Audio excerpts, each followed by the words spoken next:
Hello, everyone, and welcome back to another episode of Vegan Proteins Muscles by Brussels Radio. My name is Ben. And I'm Alice. Thank you for tuning in to another week's. Today, I'm going to be talking to Alice about her personal health and fitness journey and eventually leading up to how she got into coaching and working here at Vegan Proteins on our team. But before we get into really the nitty gritty of everything, Alice, how's your week going? Did you have a nice weekend? My week's going pretty well. I just let's see, this weekend, we went out and got really dorky and played Dungeons and Dragons with some friends. On Saturday, I feel like we were just trying to catch up on life. Everything falls behind throughout the week. Saturday, not too exciting, but Sunday was really, really nice. Carson and I have been getting into D&D, trying to find a new way to be social, and a new way to get out of our phones and just really like use imagination. So that's been a fun adventure. And as a person who used to play WoW, like that World of Warcraft, it's sort of like right up my alley, but at least it's like not attached to a computer screen, like so much else of what we do. Totally. I had a lot of friends who were into playing D&D and would run campaigns. I used to play Magic the Gathering with my brother, and so that was a really nice way to just get more in-person interaction, and we would go to these tournaments when we were like, I was 15, he was 13, and so our dad would drive us all over New England to go play at these tournaments, and we just sit down at a table. I remember I would always get these stomach aches because I would play for like 8 hours straight and not eat anything. Like, I'm like, if you were in prep or something, that'd kind of be a little bit of a hack because it just takes you. I have this conversation with people sometimes. The busier you are, I find that the less concerned you are with food. And I think maybe that's one of the reasons that my prep was actually maybe a little more challenging was I was just like sitting at a gym desk the whole time being sometimes it was busy and that was the good time when it was busy. But then when it was slower and I was just like looking at the clock waiting for my next meal, like that's the worst when you're just like staring at the clock, waiting. But if you find ways to keep yourself busy, whether that be I know you used to do like Pokemon Go with your steps, which I think kind of makes it more fun and goes by. Or, if you get really into a game or something, some sort of activity that's not food related, and there's so many of those, it just makes the time fly so much faster. Yeah, I can totally see you and Charlie, right, doing that. Yeah. I love that. Yeah. I never played Magic. I played Yu-Gi-Oh for a little stint with my brother. That was fun. Yeah, it's a ton of fun. Yeah, it's good to get those interactions to be able to, I think, express your creative side a little bit more. I feel like I don't identify as somebody who's, I guess, I think of creative in the traditional sense of like music and painting and that sort of thing. Whereas my girlfriend is very much that way. And so I'm always like, oh, I'm not creative. But then she's like, you are. It's just in different ways that aren't typical. Like I like to be creative with programming, maybe for training or thinking about different ideas, maybe novel ideas related to fitness. So I think we can get into talking about the topic for today, which is you, Alice. So this is the last of our kind of coaching interviews, and I've had some people say they're really excited to hear yours because they don't know too much about you. I think when you're working with a coach, obviously you get to learn more about them, but we don't always know about the other coaches on the team or kind of what they're up to and their background. So I'd love to just start by asking you a little bit about growing up. Did you play any sports? So was that kind of something that was a part of your life, or was it more so you got into lifting weights as one of the like first kind of physical endeavors later in life? What was kind of that journey like for you? Yeah, so no, I did not grow up playing any sports. Kind of the opposite of that. I grew up as a very sick child. That's how I would describe myself. I had first and foremost like activity induced asthma, which I don't think a lot of people have heard of like that, but it's exactly what it sounds like. Exercise brings on asthma attacks. So that's what I mean as far as like the opposite. I was one of those kids that like kind of like feared PE, and it was fascinating. Now as an adult, I know that there were also a lot of undiagnosed allergies that went on with that. And the reason it went so undiagnosed is because all of my symptoms presented as like coughing. So I didn't have the traditional like sneezing, runny nose problem like my brother did, right? All my siblings, we all have allergies, I think. So yeah, I would get a cough and have a cough like all the way from like the fall, late summer into the spring when it finally got warm out again. And I would just sort of stay sick.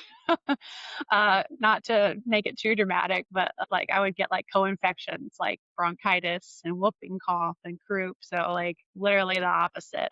And I think maybe I hope this isn't the same way for like younger generations, but like I really, really dreaded PE because like people didn't really have like mercy on you as an adult to a child if you were sick, right? Unless like, especially if it was something like a cough, or, oh, kids are just always sick, right? Oh, kids are always catching something. It was beyond that. And I think it was even worse because my dad was a doctor, and anyone who has parents in healthcare has probably experienced this. Like, you don't get any medical attention for anything unless it's just like really bad, like unless it's like clear you like broke a bone or something, right? So no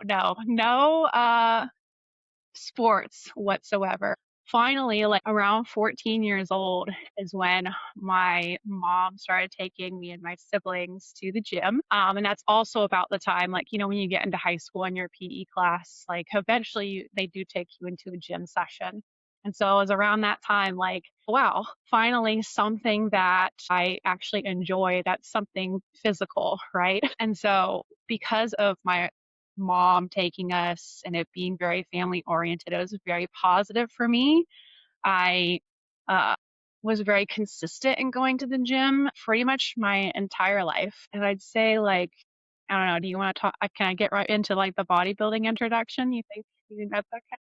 Yeah, yeah. I was curious when you say go to the gym, were you starting out doing like lifting weights or was it more cardio? And did you see, were there other women lifting weights at that same time as well? Yeah, so okay, I was definitely lifting weights, but definitely was not lifting heavy enough. But so to give a little bit more background, we went to like the YMCA, right? And I don't know if anyone goes to the Y, when you first start, you get two free like personal trainer sessions. The first one is just like asking like your goals and stuff. And the second one, like you can go into the gym and like the trainer will show you whatever you kind of want, or they might write you a program. For me, I was just like, can you just show me what to do? And so they took me through the circuit and I learned how to use all the Cybex machines. And from there on out, that was like my main thing. I would lift weights with like the Cybex machine style things and I loved it. Yeah, there was some cardio involved, because of course it's like you're a female, you must do cardio.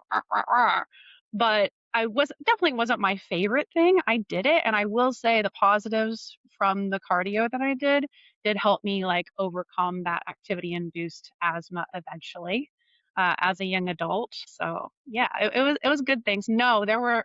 I would not say that there were other women lifting, but that never really bothered me.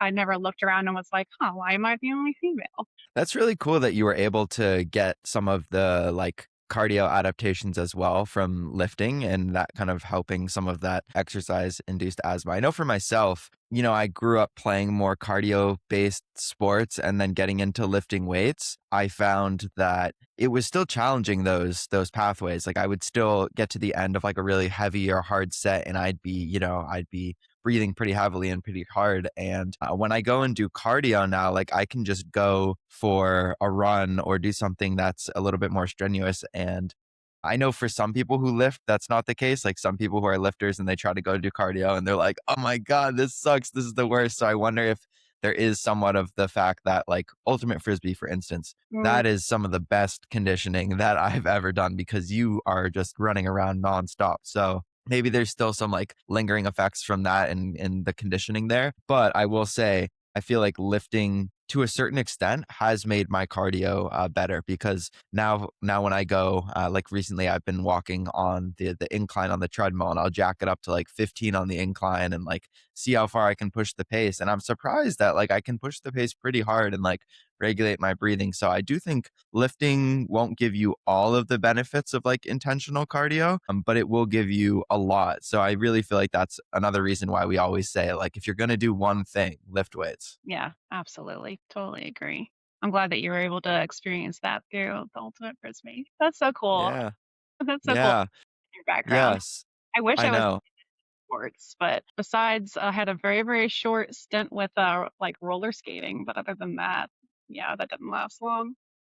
So then how did it transition from, you're doing the circuits on the Cybex machines and, you're lifting weights into, you said you realized that you weren't lifting heavy enough at a certain point. So when did you really realize that and how did that change the way that you were training? Yeah, so it was during COVID, I'd say, that I started getting really curious about bodybuilding. And it's kind of funny because, yeah, during COVID, I know that there was this big push on social for women to start lifting. But at the time, like, I was purposefully off of all social media. So I still was like, I must have seen had some kind of influence, some other way. I don't know the answer to that, but I ended up ordering Derek Treesize's book because I was vegan at the time, and I think it's the Vegan Muscle and Fitness Guide, something like that. His book that ended up leading me to Robert Cheek and his newsletter, and eventually through Robert Cheek's newsletter, I found Vegan Proteins, became a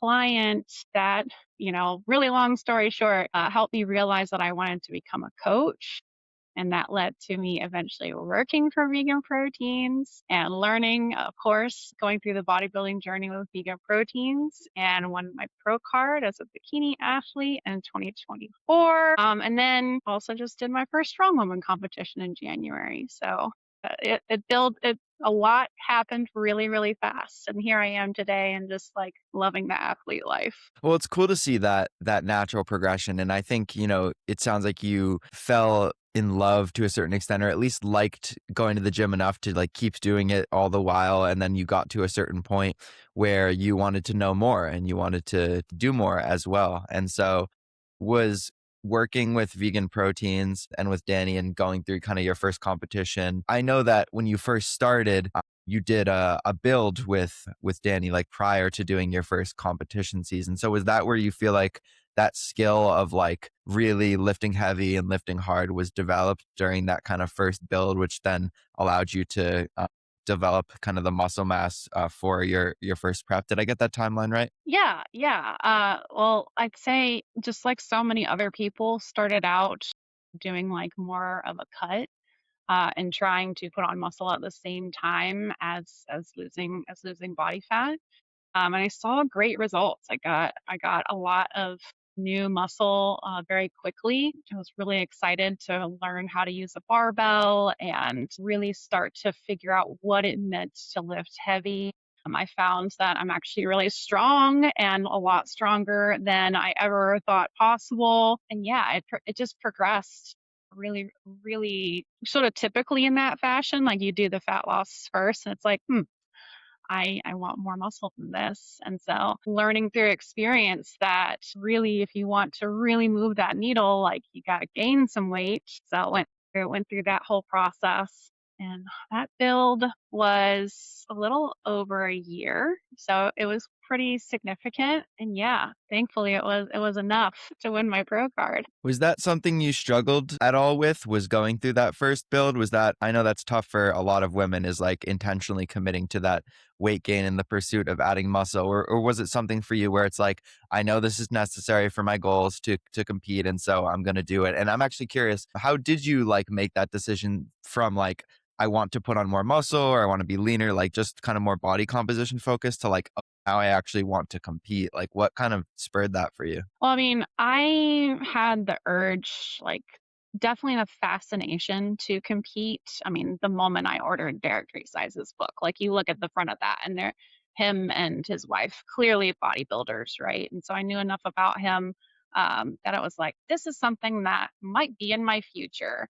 And so that was kind of just this lingering interest, and pursuing the first cut wasn't necessarily like, oh, I'm doing this cut in order to compete right now, but being able to see like how much my body changed, um, and then see again that you are capable of going through like a dedicated, gaining weight phase, and do it in a way that your body still looks amazing. You feel stronger, you feel more energized.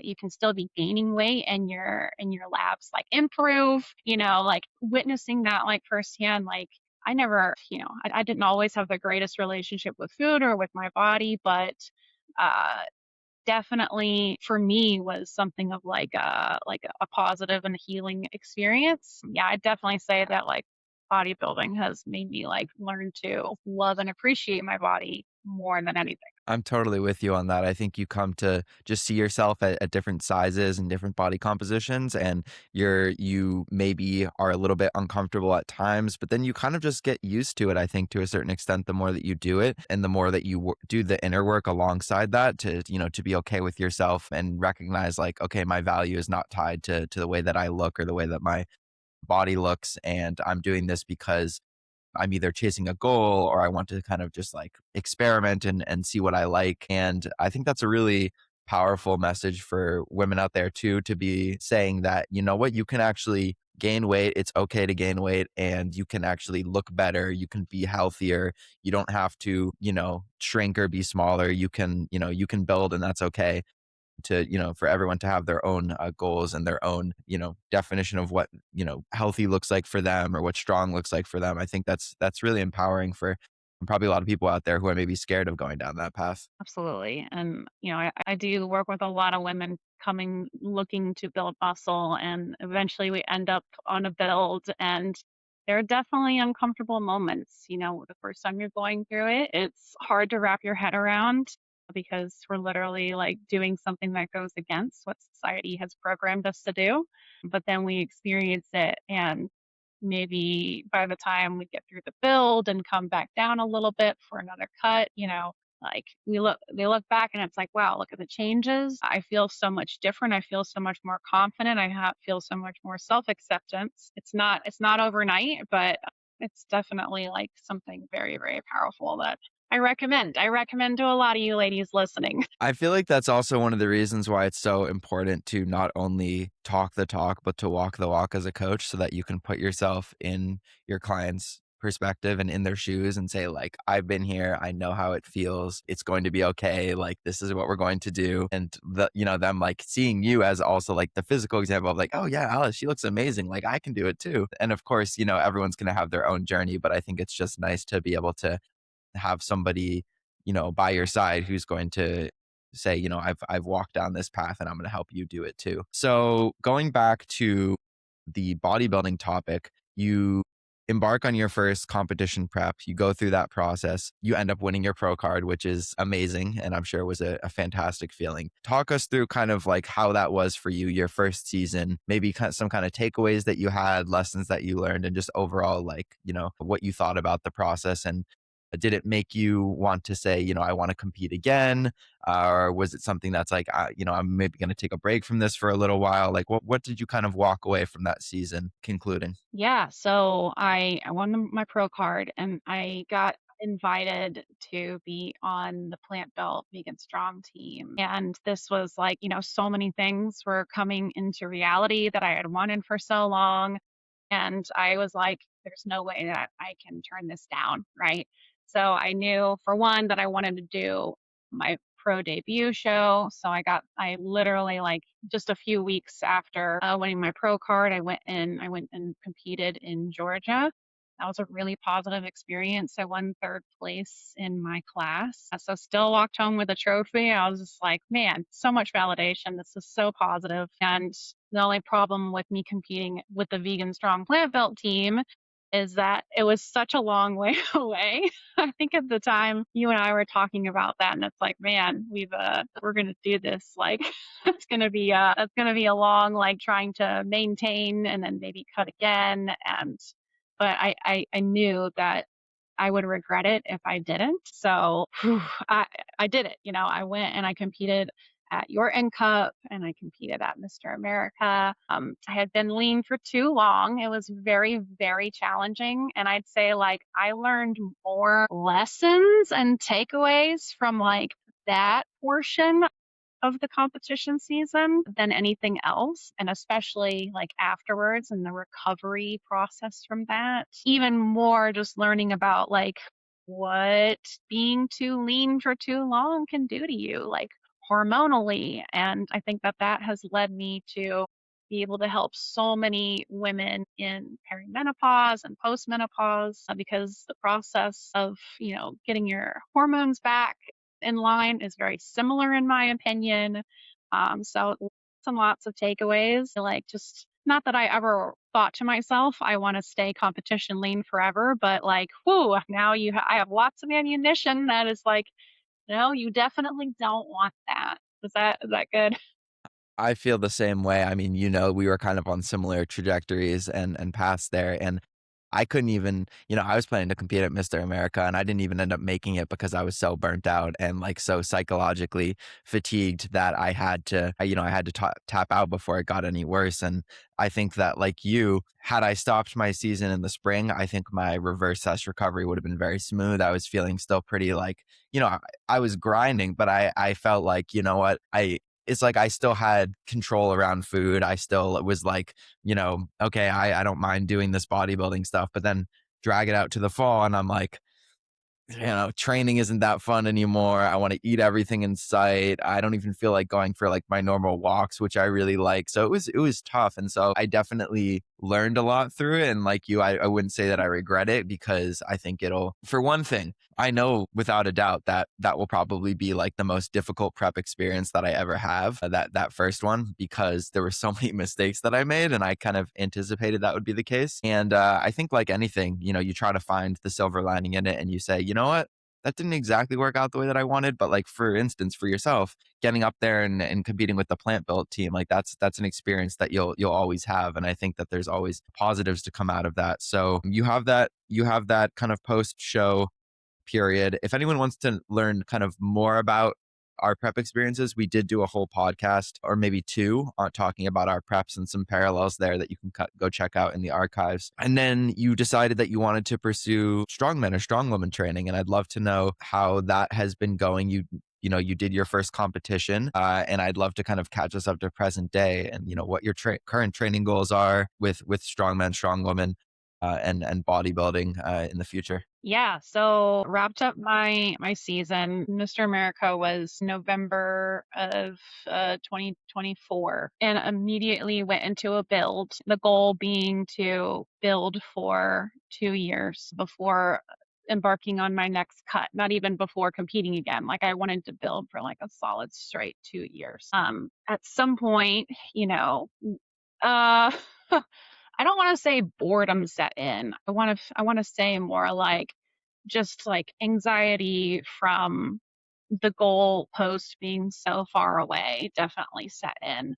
And I thought, what can I do right now to help me like have, small goals? Of course, I've always been very motivated by strength goals. That would, be a positive thing, that would continue with my athlete career.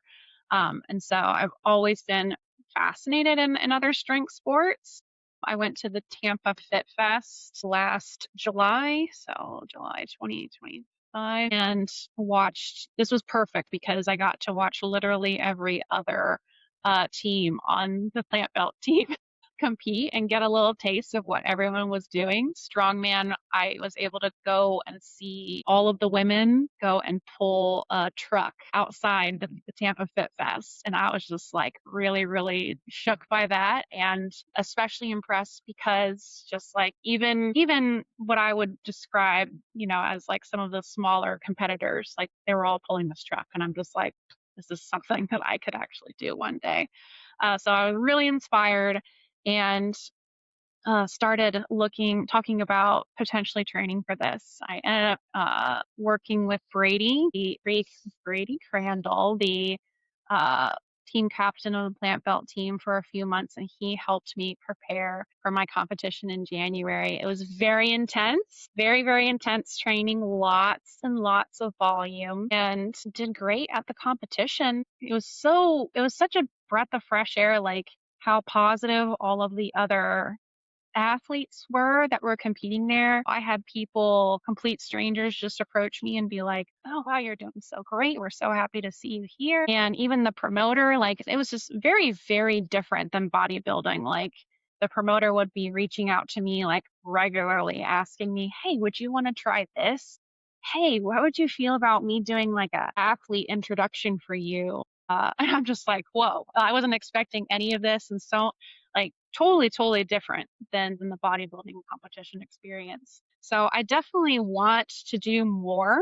Unfortunately, a couple of weeks before the strongwoman competition, I did injure my low back. I believe it's my QL, but also just like nervous system reaction as far as just like muscles locking up, right? So having that like protective mechanism activating, trying to protect my low back. And so I was struggling with that for the weeks leading up to and actually the weeks after the competition. So that sort of like really pulled me back down to earth and made me realize like, all right, if I'm going to continue with this, I need to pursue a lot more, like, I don't know how to put it, like functional training, I suppose, because I really need to do more for like deep core work, potentially more like traditional, like strength and conditioning style training, just to get it to, because when we're bodybuilding, we really train like, those muscles that you can see, right? We're not necessarily getting like a lot of core work done, and I think that this like really, really shined a spotlight on that for me. So had the back injury, was slowly getting over that and working through it with some sort of PT style stuff. And now I actually also fell down the stairs 3 weeks ago and not only sprained my ankle, but had an avulsion fracture. So I have a little chip off of my foot. So it's just sort of like one thing after another that's sort of like, all right, maybe this isn't happening for you right now, but the plan is definitely to get back into at least building my strength. I plan on focusing on improving my deadlift, improving my axle clean and press, and improving and just trying to at least maintain the grip strength as far as the farmer's holds are concerned. And basically the lesson learned from this is like bodybuilding and strongman volume together is really, really too much, right? But I'm going to continue building that strength.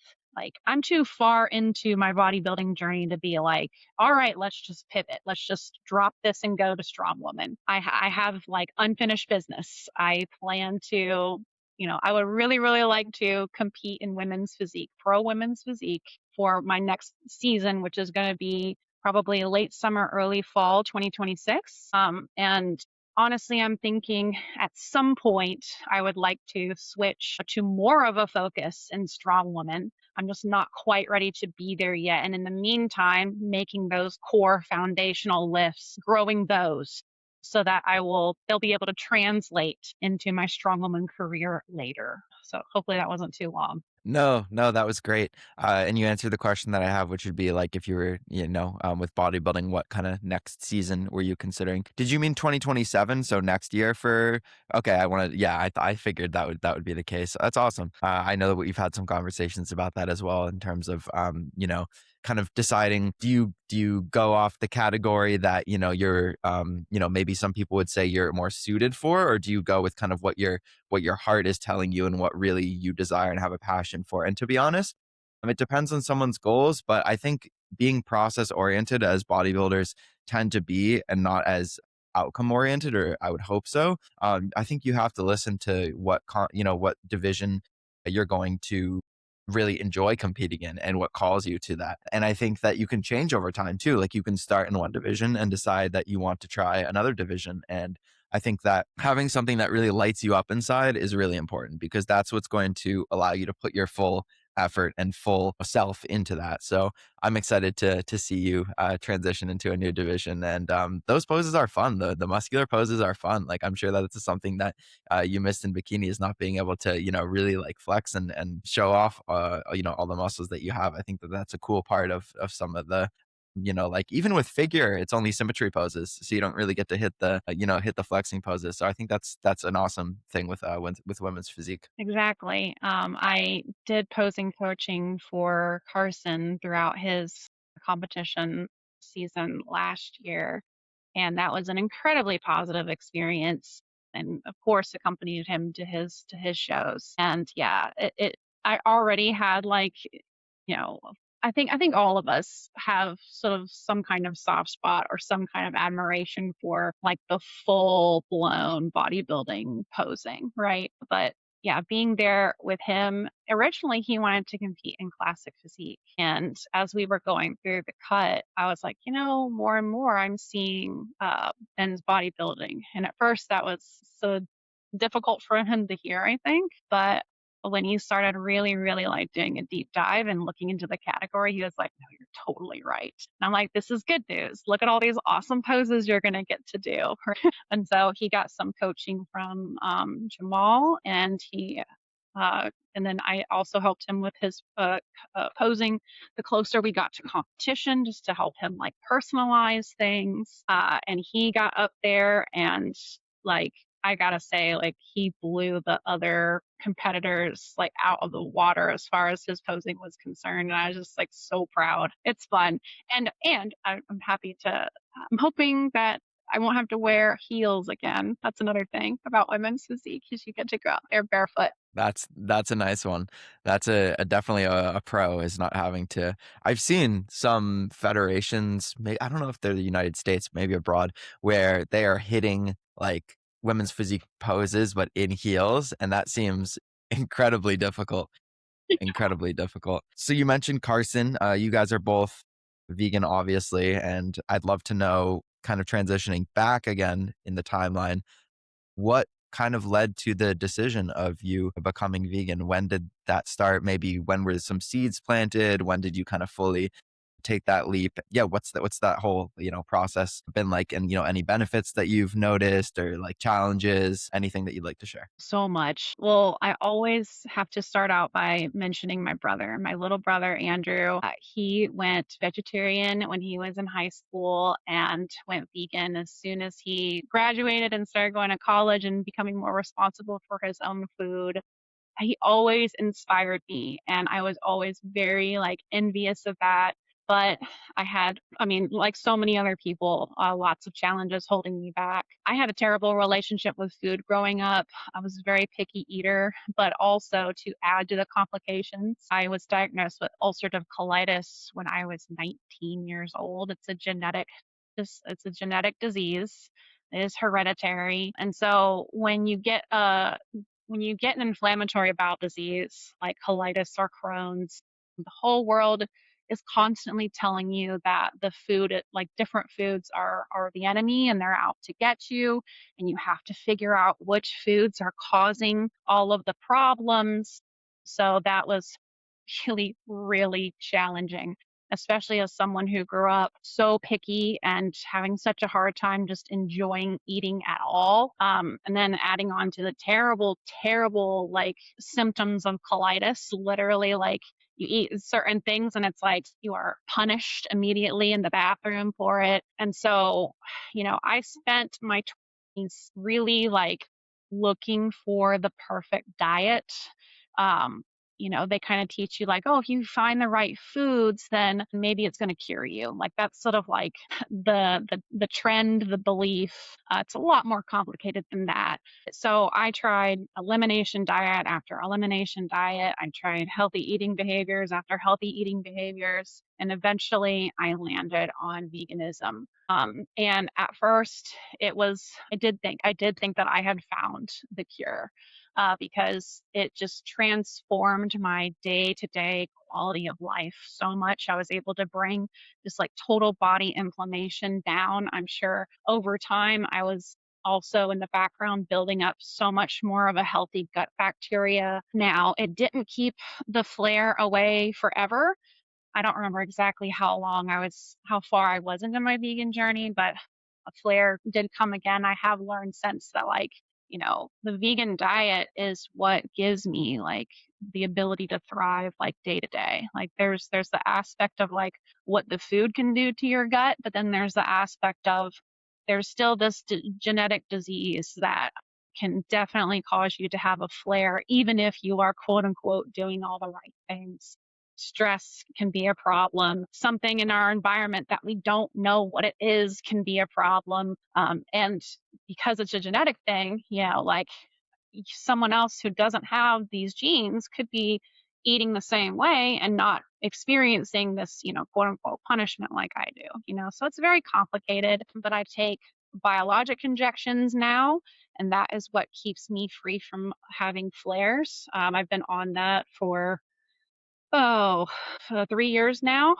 It's as if I don't between my injections and between my vegan diet, pretty much all whole foods. I make everything. I make everything that I eat. So I eat a lot of mock meats, and people hear me talking about mock meats, but it's almost all homemade, right? Homemade whole food is what just like I basically live without this disease is what it feels like.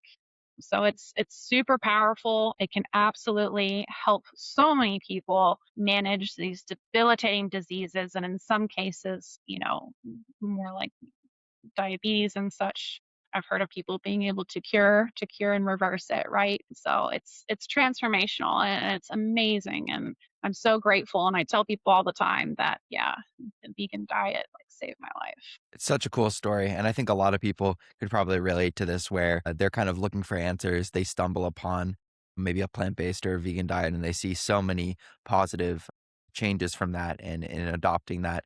And it's almost like, how can you not want to tell people about that when you experience such a positive thing yourself? And then you start to even learn more about, oh, there's an environmental impact, there's an ethical impact as well. And then it just like all these reasons kind of come together and it keeps you on that path and really just like embracing the whole lifestyle that is being vegan. And I think you come to like it would be crazy for somebody to look at your story and say like the vegan diet is like restrictive. Like it was such a game changer for you and it like opened your world to so many possibilities. So I think it's just like a really awesome end of one story to share with people and to say, hey, there might be something in this for you as well. So you go vegan. When along the kind of the timeline was this when you gotten into bodybuilding yet? Were you kind of still earlier on? And did you find that your diet was then like changing once you kind of got more into bodybuilding? So yeah, I was 19 when I got diagnosed with colitis. And I didn't find vegan proteins until 2022, but was researching and trying to coach myself bodybuilding probably from 2020 on, right? So it was a pretty big gap of like me trying to figure it out on my own and like maybe doing some things right, but I'm sure doing a lot of things wrong. So yeah, that's the timeline. Sorry, what else was the other side of that question? Well, no, I think it's just like it's a good illustration of the fact as well that, if you're trying to get there in a shorter period of time, having somebody to kind of help you with like, okay, these are the foods that are probably going to be good for your goals can just like fast track that process. And I think that's, you probably saw the value of coaching to such an extent that you were like, you know what, this is something that I really want to be able to help people out with is helping them kind of see the value that I did. Was that kind of what inspired you to be a coach? Was that kind of own transformation you went on yourself? Yeah, well, I mean, if any of y'all have watched any of Danny and Giacomo's content, you know that they're very inspiring. And so I was inspired, like, just even by Derek Tresize's book, by Robert Cheek, by Danny and Giacomo, like, hearing that, like, oh, yeah, you can do this on a vegan diet and having that positive community and that like positive source of knowledge is like so powerful. And I said, at the time I was trying to figure out like a career change in my life, and this just called to me. And I knew that this is what I had to do. This was absolutely the next step. And you asked, sorry, I remember now. You asked about how like my food and diet changed when I got into bodybuilding. Once I learned flexible dieting, actually, that is when I learned that actually foods that are very high in fat or having a lot of dietary fat, like all in one sitting, is something that almost always triggers symptoms for me. So that was very freeing because, instead of thinking about what foods are the enemy, it's like actually it's more like in this case, it's more related to the macronutrients. Like, and it's very common. It's very common for people to eat a high fat meal, pizza, donuts, ice cream, and then experience gastric upset, right?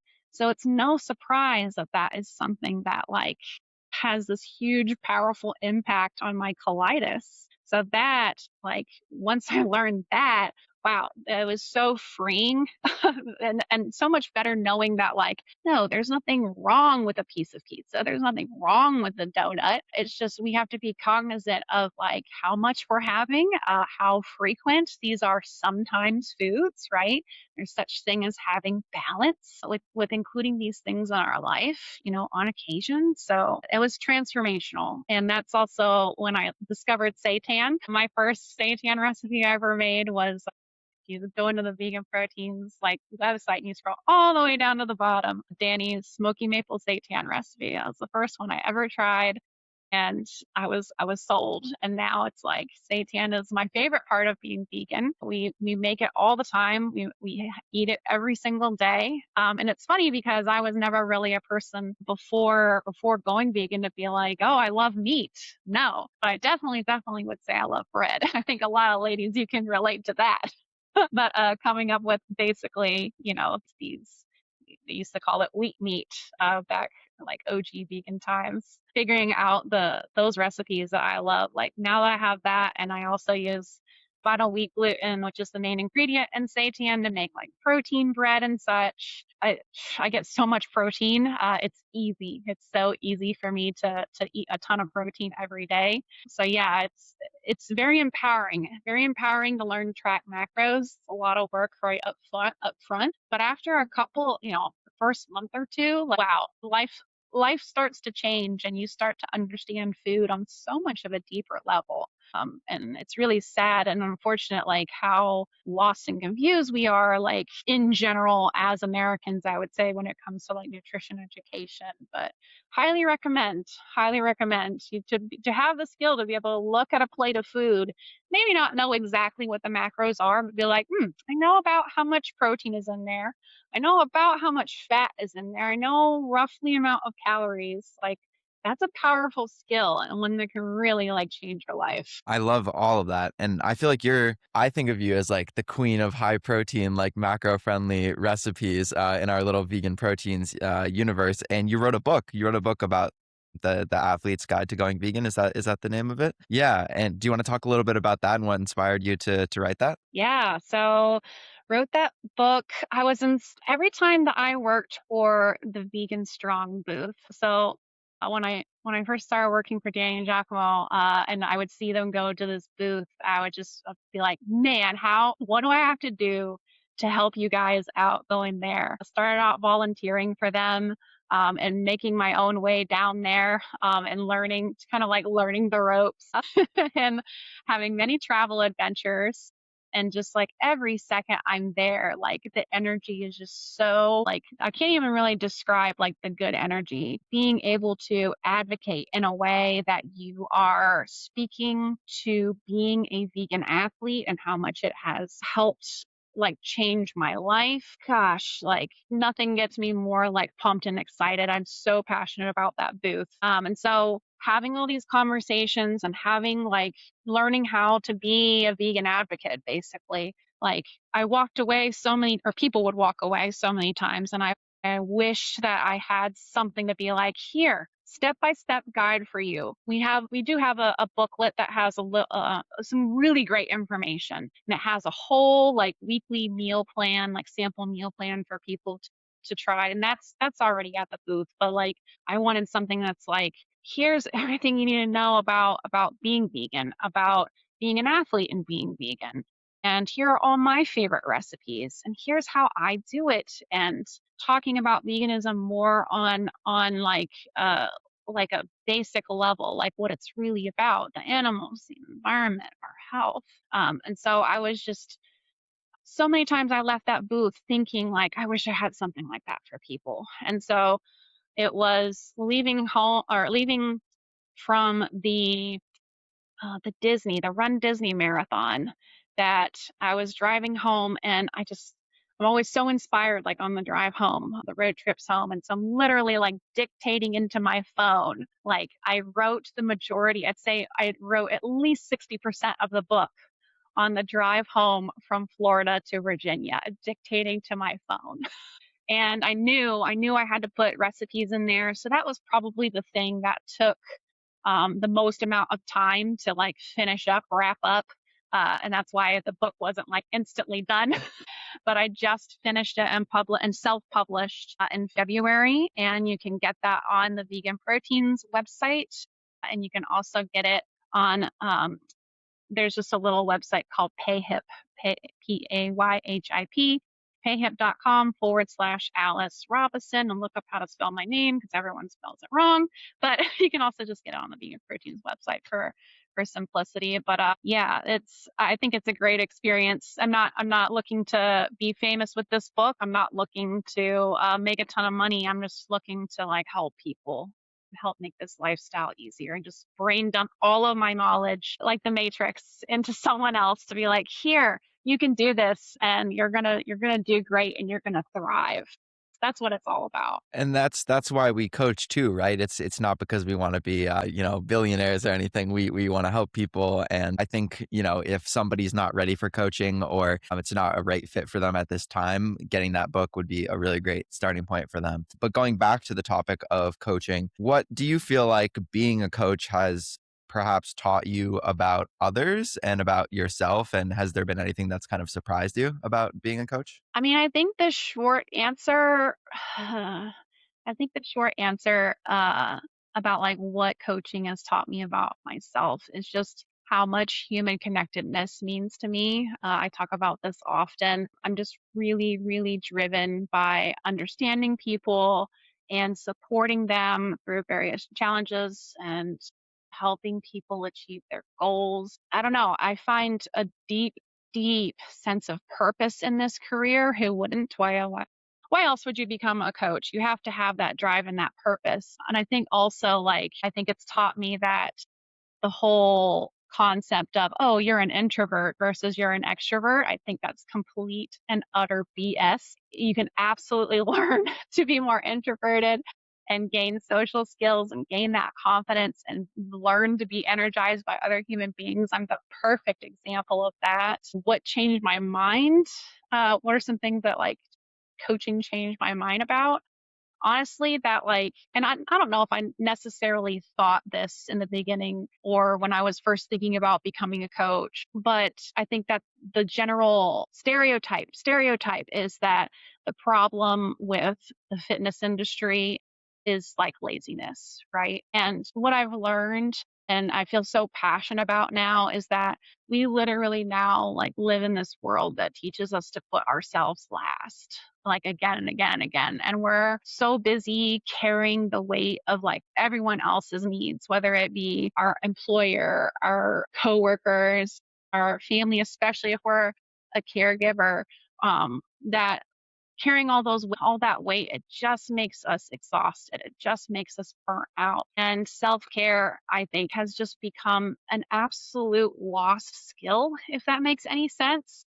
And so a lot of my time, I feel like, is spent teaching people that it's important to make time for yourself. Again, it's important to learn how to put yourself first sometimes and balance in that area because we can't go completely in the opposite direction, right? And honestly, like I think also just it's an important leadership skill to have too, the ability to just make the time to put yourself first and take care of your health and everything that is included in our programs and in coaching programs in general. So hopefully that's all right. Yeah, no, that's fantastic. One last question for you. If you could give one piece of advice to someone who's just starting out on getting into their health and their fitness and they're starting out on this journey, what piece of advice would you give them? Yeah, I think my biggest piece of advice is don't make this entire journey about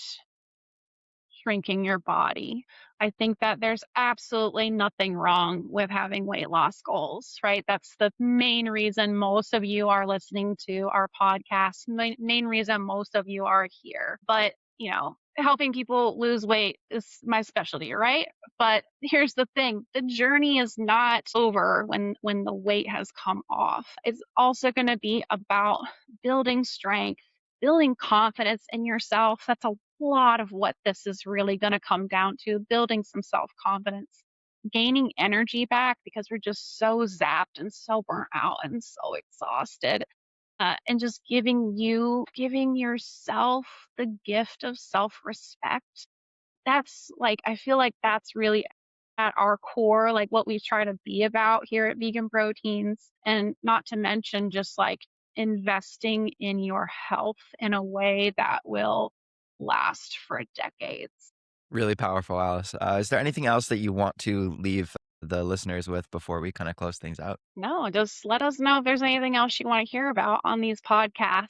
I don't talk about myself too much, but that was a really cool experience, and thank you, Ben, for giving me the microphone for that. That was fun. Yeah, absolutely. I learned more about you. I'm sure that the audience did too. If you have any questions for Alice and you're listening, please be sure to leave them in the YouTube comments and we'll forward them along and have those answered. And if there's anything else that you want to hear from any of us coaches after we've kind of wrapped up this series where we learn a little bit more about all of us here at Vegan Proteins, please let us know. Obviously, liking and sharing the podcast on whatever platform you're listening to, leaving a review, giving us a rating. Those things all really help to push the podcast out to more people. If you are looking to get assistance on your health and fitness journey with Alice or any one of the other coaches, you can head over to veganproteins.com and fill out a coaching application, and we'll get back to you within a business day. We really appreciate all of you tuning in as always. And if you want to follow us, you can do this so at Vegan Proteins, at Muscles by Brussels, at Ben A. Mitchell, at Vegan Proteins Alice, and at Soy Boy Fitness Coaching on most social media, Instagram, Facebook, etc. And we hope that you've enjoyed this episode, and we'll catch you on the next one. Bye, everyone.